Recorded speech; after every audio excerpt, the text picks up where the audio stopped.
हाँ, नमस्कार साथियों। आज हम बीए सेकंड ईयर के लिए टॉपिक लेकर आए हैं उग्र राष्ट्रवाद। और इससे पहले हमने उदार राष्ट्रवाद के बारे में आपको बताया था। तो इससे जो जुड़े सवाल परीक्षा में पूछे जाते हैं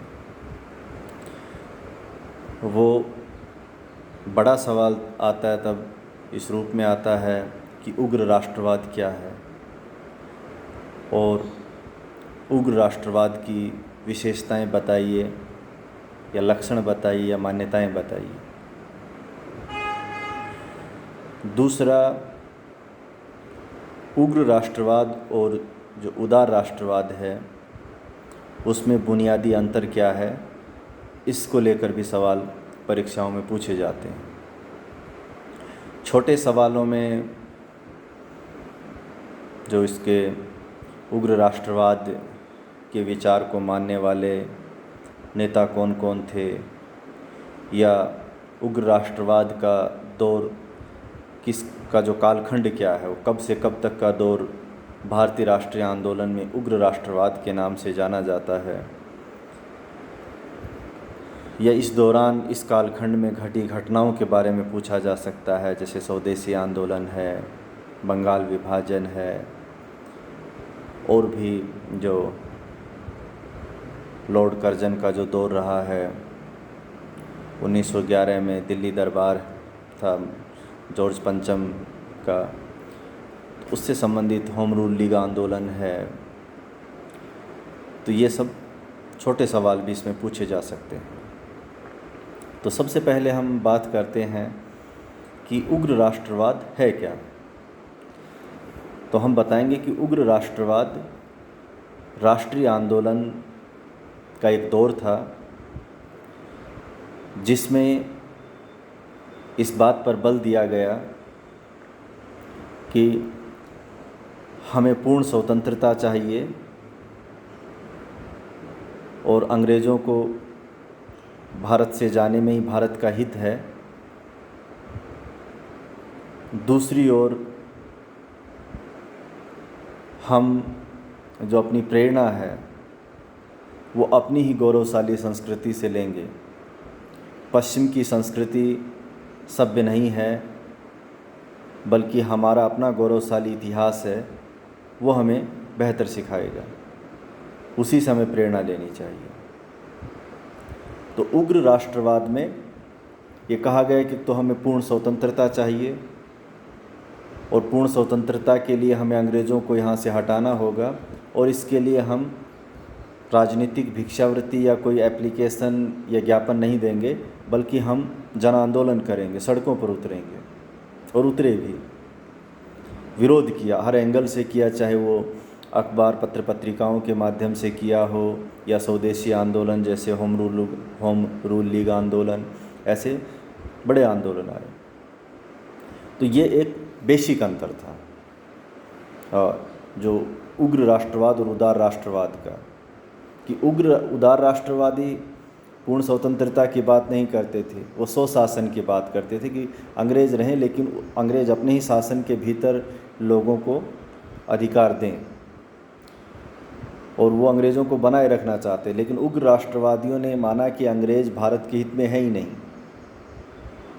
और हमें पूर्ण स्वतंत्रता चाहिए, और ये पूर्ण स्वतंत्रता हमें मतलब एक दया के रूप में या एक तरह की याचिका के रूप में नहीं मांग रहे हैं हम, बल्कि हमारा हक है और इस हक को हम आंदोलन करेंगे, जन आंदोलन करेंगे और उनके जरिए हासिल करेंगे। तो ये तो बात रही थी उग्र राष्ट्रवाद की।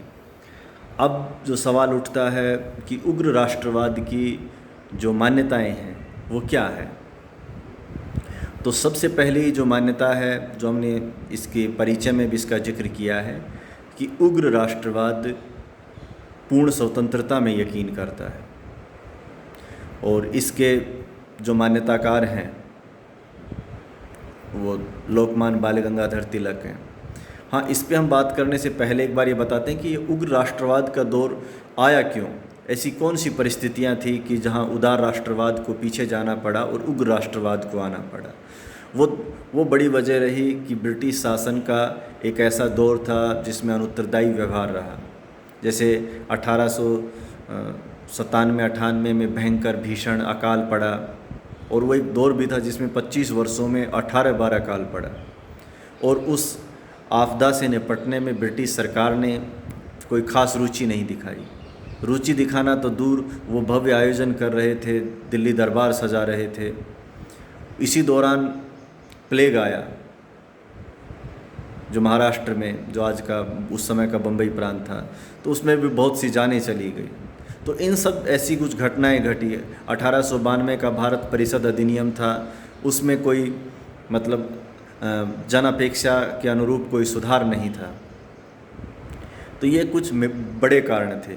और एक और कारण था जिसने जो भारतीयों को प्रेरणा दी कि वो ब्रिटिशर्स को हरा सकते हैं। वो 1905 में जापान जैसे एक छोटे से देश ने और उस समय के रशिया को हरा दिया। वहीं और भारत की संस्कृति कितनी गौरवशाली है, इसको यकीन दिलाया 1897 में शिकागो में स्वामी विवेकानंद का जो भाषण था। तो ये सब चीज़ें एक ऐसी रही थी शिकागो धर्म सम्मेलन में। तो वहाँ दुनिया को ये बताया कि भाई हिंदू धर्म की महानता क्या है और हमारा जो प्राचीन जो गौरवशाली संस्कृति है वो कितनी महान और प्रेरणादायी है। इससे पहले तो हमें यही बताया गया था कि हम तो असभ्य हैं और अंग्रेज़ हमें सभ्य बनाने आए हैं, हमारा इतिहास में कोई गौरवशाली इतिहास नहीं रहा। तो ये सब धारणाएं हमारे जो समाज में फैलाई गई। तो यहाँ से एक ऐसा एक ट्रेंड आया। और फिर सबसे बड़ी भूमिका उस दौरान में जो 1905 में जो बंगाल का विभाजन कर दिया गया लॉर्ड कर्जन ने। तो जो बंगाल एक बड़ा प्रांत, मुस्लिम लोगों को अलग, हिंदुओं को अलग, जैसे बाहुल्य को, तो ये माना गया कि भाई जो एक बड़ा प्रांत और जहाँ राष्ट्रीय आंदोलन का एक बड़ा गढ़ था उसको यूँ बांट देना। तो इनसे ये यकीन हुआ कि भाई ब्रिटिश सरकार है, उसका रवैया शोषणकारी है और वो किसी भी स्थिति में भारतीयों का हित नहीं चाहती है। इसलिए यह महसूस किया गया कि हमें इनके साथ सहयोग नहीं करना चाहिए और हमें ये बात दिमाग से निकाल देनी चाहिए कि ब्रिटिशर्स की छत्र छाया में भारत का कोई भविष्य है। भारत का भविष्य तभी है जब ब्रिटिश यहाँ से जाएंगे और यहाँ का शासन यहाँ के लोगों के हाथों में आएगा। यहाँ की जनता अपने सरकार चुनेगी, वो सरकार जनता के कल्याण के लिए काम करेगी। तो ये तो एक पृष्ठभूमि है कि उग्र राष्ट्रवाद क्यों पनपाया, उग्र राष्ट्रवाद की उत्पत्ति के क्या कारण थे। कुछ कारण ऐसे थे जो ब्रिटिश सरकार की नकारात्मक कार्रवाई रही, कुछ बाहर से प्रमोट मिला, जैसे हमने बताया कि जापान ने रशिया का हराना, और दूसरी ओर शिकागो में स्वामी विवेकानंद का जो भाषण था और हिंदू धर्म का और भारतीय संस्कृति का जो उन्होंने वहाँ रेखांकित किया, उसने दुनिया को का भी भारत के प्रति नज़रिया बदला और भारतीयों को भी ये एहसास कराया कि आप कितनी गौरवशाली संस्कृति का हिस्सा रहे हैं। आपका इतिहास आपको हीनता का नहीं बल्कि गौरव का एहसास कराता है। तो यहाँ से उग्र राष्ट्रवाद की जो बातें हैं वो निकली। तो अब हम बात कर रहे हैं कि भाई उग्र राष्ट्रवाद की जो मूल मान्यताएं क्या थी या उनके जो तरीके क्या थे, विशेषताएं क्या थी। तो पहला तो हमने बताया कि उग्र राष्ट्रवाद पूर्ण स्वतंत्रता में यकीन करता था, कि ये उदार राष्ट्रवादियों की तरह जो स्वशासन में यकीन नहीं करता था, या जो ये मतलब आधी अधूरी स्वतंत्रता नहीं, यानी कि पूर्ण स्वतंत्रता का मतलब भारत बिल्कुल आज़ाद और ब्रिटिशर्स यहाँ से चले जाएं, इसी में हमारी इस देश की भलाई है। तो एक तो पूर्ण स्वतंत्रता की बात थी। दूसरा, जो उग्र राष्ट्रवादी हैं उनका ब्रिटिश न्यायप्रियता में कोई यकीन नहीं था। वे मानते थे कि ब्रिटिशर्स है या ब्रिटिश शासन है वो अपनी प्रकृति से शोषणकारी है, अन्यायकारी है और इससे किसी भी तरह की सुधार की उम्मीद करना अपने आप में एक भूल है। तो दूसरी बड़ी इनकी मान्यता थी कि उनका ब्रिटिश सरकार की न्यायप्रियता के अंदर कोई यकीन नहीं था। तीसरी जो बड़ी मान्यता रही है उग्र राष्ट्रवाद की, कि ये अपनी जो प्रेरणा है वो उदारवादियों की तरह पश्चिम की संस्कृति से नहीं लेते हैं, बल्कि भारत की ही गौरवशाली संस्कृति से लेते हैं, चाहे वो वेदों का मामला हो या और जो इतिहास के जो महापुरुष हैं उनसे प्रेरणा लेते हैं। ये पश्चिम से प्रेरणा नहीं लेते हैं। और इनमें अधिकांश लोग ऐसे थे जो पश्चिम संस्कृति में पले बड़े भी नहीं थे, बल्कि वो भारत की जो यहाँ की संस्कृति है, यहाँ की कल्चर है, यहाँ से वो निकले थे। तो उन्होंने उग्र राष्ट्रवादियों ने जो अपनी प्रेरणा है वो यूरोपीय सभ्यता से नहीं ली, बल्कि भारत की प्राचीन सभ्यता से ली। चाहे वो ये शिवाजी उत्सव है, गणेश उत्सव है, या स्वामी दयानंद सरस्वती के दौर में बताया गया कि भाई हमारी वैदिक सभ्यता क्या थी। अलग अलग जो इतिहास में महापुरुष हैं उनको सामने लाया गया और उनसे प्रेरणा ली गई। तो ये एक बड़ा अंतर था। तीसरा, ये जो इनकी विशेषता है या मान्यता रही है उग्र राष्ट्रवाद की, कि ये राष्ट्रीय शिक्षा पर बल देते थे। राष्ट्रीय शिक्षा पर बल देने का मतलब था कि भाई भाषा है, जो लैंग्वेज है वो अपनी हिंदी है या अपनी जो क्षेत्रीय भाषाएं हैं उनमें पढ़ाई होनी चाहिए।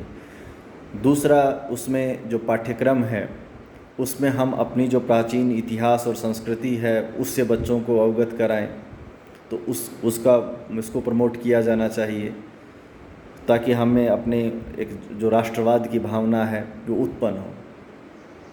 अगली विशेषता है कि ये इनका जो विरोध का तरीका था वो उग्र था। जन आंदोलन के जरिए ये विरोध करते थे, आंदोलनों में यकीन करते थे, प्रतिरोध में यकीन करते थे, और उसके लिए वो ब्रिटिश सरकार में जो स्वदेशी को अपनाने पर बल देते थे ये, और ब्रिटिश जो वस्तुएं हैं उनके बहिष्कार पर ये बल देते हैं। और एक शब्द उसी समय गढ़ा गया कि निष्क्रिय प्रतिरोध कहा गया। निष्क्रिय प्रतिरोध का मतलब होता है कि चूँकि ब्रिटिश सरकार ज़्यादा ताकतवर है इसलिए हम उसके विरुद्ध हिंसक तो नहीं होंगे सीधे तौर पर, तो लेकिन हम मतलब उनका एक तरह से कोई सहयोग नहीं करेंगे।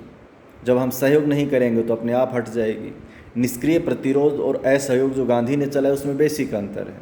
निष्क्रिय प्रतिरोध में तो जो अहिंसा का जो विचार है वो एक नीति के रूप में पालना की गई है, लेकिन गांधी का जो असहयोग आंदोलन था या गांधी के नेतृत्व में जो ब्रिटिश सरकार से असहयोग की बात कही गई उसमें अहिंसा के विचार को एक सिद्धांत के रूप में पालना हुई है।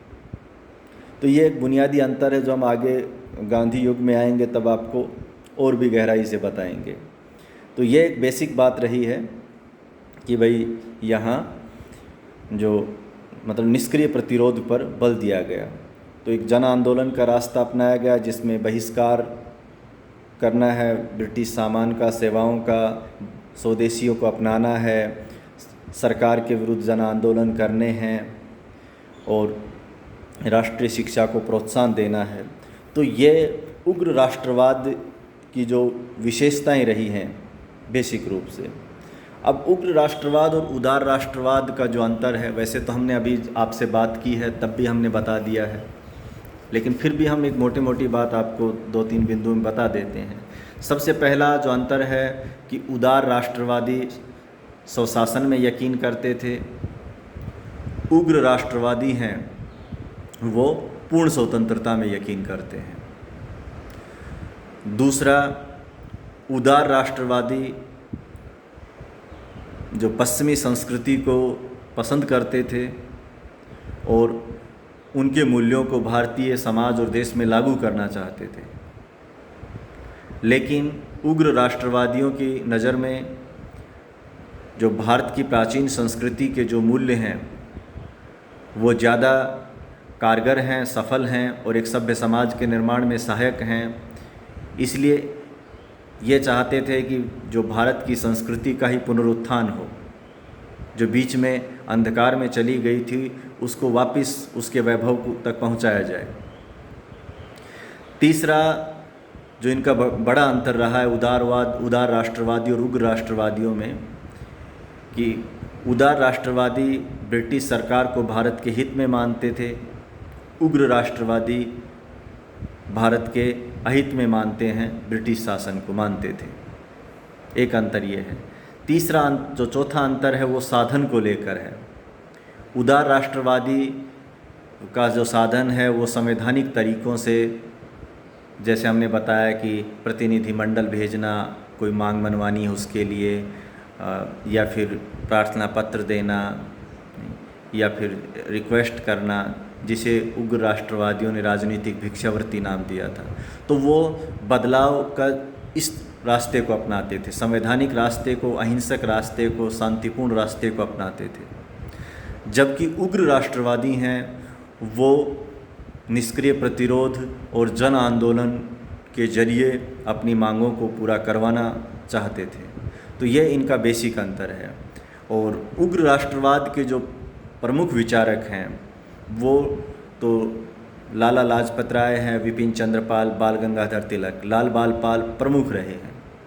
और भी विचारक रहे हैं जैसे अरविंद घोष हैं। तो लेकिन ये जो बेसिक सबसे महत्वपूर्ण जो इसके स्वतंत्रता सेनानी कहें या इस विचार को मानने वाले कहें, वो लाल बाल पाल थे। अगले वीडियो में हम किसी नए टॉपिक के साथ आएंगे। धन्यवाद।